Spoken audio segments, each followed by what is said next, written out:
Good morning. Looks like you're going to get to see the sunrise, or at least part of the sunrise this morning. I'm supposed to do my video on 30 days for 30 authors on symbols, if you've never got them. Symbols in my book. There are a lot of symbols in my book. First, I think I need to talk about two different ways of writing. I think there are many different ways of writing, and I think people write however works for them. The way I wrote Lights in the Night is I had the idea already in my head. So the beginning was there, all of the characters were there, or most of them. The ending was pretty much there. I had a pretty good idea how I wanted it to end. So I just started writing, and I did not write a outline. I know a lot of people do. I've never been a big outline writer, even in school, writing papers for school. I just kind of flow of consciousness. What's there, and what's the next part of the story? What's the next logical step? So that's how I wrote my book. There were a few spots where I had ideas how the scenes would look in my head. I didn't sit down and say, okay, for this scene I'm going to use the symbol of, and then fill in the blank. I know there's probably some people that do that. I'm not that type of writer. So I had the rough draft pretty much done. I did have a few symbols in there, not the one I'm going to talk about, honestly. So after I finished my manuscript, then I started the rewriting, because you always have to rewrite, and that's where I kind of added a few lines here and there, and I took the symbol I'm going to talk about and made it more fleshed out. So, the symbol.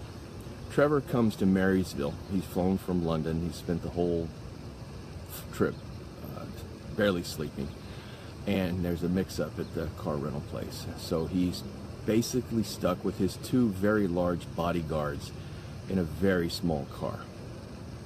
So the symbol to me, when I was writing it, I had the feeling of a clown car, and I just this rolling into town, not as a conquering hero like he probably had in his mind, but in a clown car. And then as I was doing the rewrite, I'm like, well, this is really a little bit more than that. I did it to be funny to begin with, but I started doing the rewrite, and Trevor crammed into the back of a car being chauffeured. It was almost like that was his universe as it was then, very small, very cramped. And when he got to Marysville, he had a cramp, so he was trying to get out of the car screaming. And I've seen people, my wife included, who get a leg cramp and try to get out of a car off a motorcycle, which is really funny when you see a big Harley guy try to get off a motorcycle because he's got a leg cramp, and screaming. So that was kind of out of reality. And then he falls at the feet of Crystal. So that whole scene, I picked words and picked visuals that I thought would relay Trevor leaving an old life and kind of coming into a new one and experiencing something that he'd never really experienced before.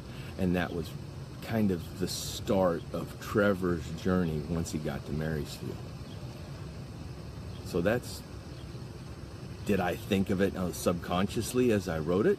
I started out just trying to be funny with three fairly good-sized men in a small car, but it turned into something more. The more I edited it, and the more I did the wordsmithing and picking specific words to describe the action, I think it turned into much more than what I originally began.